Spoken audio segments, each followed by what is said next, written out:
The next thing I want to show you is a little bit about Buzz. So I was finally able to get a student login, and I'm not going to show you any private information from the student, but just want to show you some things on here. Here's your main course page. Your to-do list is here. I've been working with your other teachers to use your to-do list a little more effectively. So you shouldn't see like 50 things in there from me, and you shouldn't see the office hours and the attendance activities as much. They're still in Buzz if you need them, but they shouldn't show up in your to-do list. But you can see things then that are past due and kind of what you have coming for, I think the next 15 days is what Colorado Digital Learning Solutions said is on your to-do list. Your activity stream is a cool place to see what's going on. You'll sometimes see these system administrators. I wouldn't worry about them as much. That's them adjusting some things. If you see it a lot and you're having issues with it, then definitely contact the teacher of that class. But if you scroll down to mine, I wanted to show you that you can see the feedback from me. And so I will leave you feedback as we start going into our projects. I'll actually leave you audio recording feedback and talk to you about your project just like I would in class. And so you'll be able to view your feedback here. See, this just pops up a little box with the text. If there's an issue with it, maybe it didn't get graded at a full score or a passing score, I will always tell you what you need to do, right? So this person needs to embed their examples and reply to 3 classmates on that activity to get a full passing score. Okay. The one thing is I see you don't necessarily see your scores here. I think you probably can go into the activity from here. I know you can. So if you need to go do some more things, those blue links, right? Anytime you see blue hyperlinks, those are usually taking you somewhere. Sometimes in some of the Buzz classes, they're not always blue. So get to know the color of your hyperlinks in your class. And I can always use the back button to go back to the activity stream. Where you can see your grades, right, if I go back to courses, you can either go right into the grade book, but I highly recommend, and I kind of design it for you, to use the landing page, it's called. And so if you just click on the class or click on the activities, this is what I call the activities view. And this is a really great place to see all things for our class in one spot. So up here you have grades. So you can click on this. You can see your overall percentage, or you can hide that if you don't want that haunting you. You can see your progress here. And clicking on grades, you can get kind of a bigger picture of the scores you got for everything. Anytime under the status you see the comment box here, you can click on there and read or listen to feedback. If I see that you're struggling, I'll often put videos in there that help you. So please make sure you are checking the feedback. You can see the scores, you can see what is coming up and all of those things.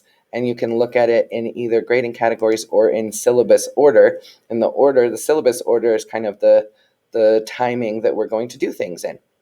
So that's a helpful spot to see things. Now I can click over here and go back to the activities landing page view.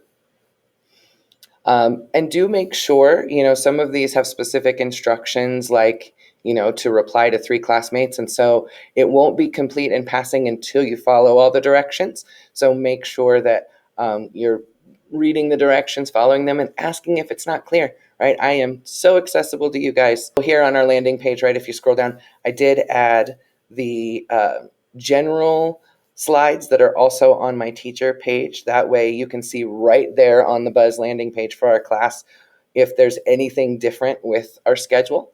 And so I'm going to go over that in a few minutes, some differences in our schedule, but those slides are right there. And then there will always be the current month slides for you. If you're looking for a previous month, maybe a link or something, those are on my teacher page. But scrolling down, now you can see the to-do list just for this class, which is kind of nice, see what needs to be done and coming up. And the green check marks. So the green check marks used to be kind of a liar because it only turned green because your screen had seen it for a while. But I'm changing them going forward, starting with Unit 1, that you can mark them as complete. So now you can check it off when you are done with it. And I find as a virtual learner, it's really nice to be able to do that. So I don't have to make myself a to-do list somewhere else. I can do it right in here. So then when you are done, and if it doesn't have a mark as complete, it just means that it's not necessarily required. The podcasts are helpful. They will summarize and explain the lesson to you. So if it really helps you to have someone talk you through something, listen to those. If you feel like you've gone through the lessons, read them all thoroughly, and don't need that extra, it's not necessary. I have also added these and will continue to add at least one per unit of Ms. Seward Helps with Unit 1. So when you click on there, you will see I'm giving you whatever kinds of, as I look ahead at the activities, whatever kinds of things I think will help you. So in digital art, this next activity is going to ask you to do some sort of presentation. So I've given you all kinds of help and tips here for Google Slides. You can click on here and get my whole playlist from last year on how to make art portfolios in Google Slides.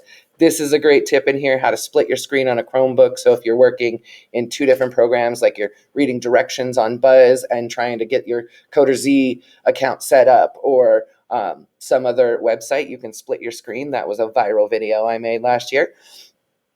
How to take a screenshot, that will come in handy. That's all the different ways to take screenshots in Chromebook.